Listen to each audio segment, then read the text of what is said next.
Taká malá ukážka, čo mám teraz na brúsené na rybách. Kolega mi donesol 10 nožov od jeho rodičov a vlastne 6, nie 5 je takých šuvixov.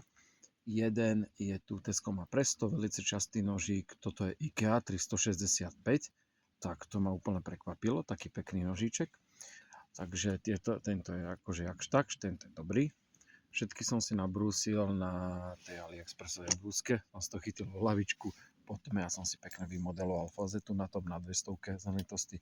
A ešte mi ostali títo traja krásavci, všetko sú to Jamie Olivier nože, tu máme veľký kuchynský a tam má hrkoce Karas.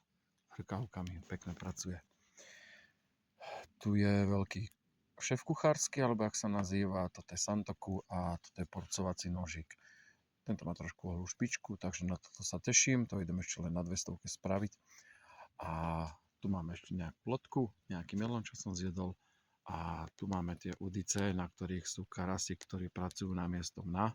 Takže pasívne lovím a aktívne idem brúsiť. No lenže začalo pršať, takže uvidíme, čo tie sumce spravia. Hádam sa nepôjdu skovať pred tým dažďom do hlbšej vody, aby neboli mokrí. Takže tak, ideme brúsiť.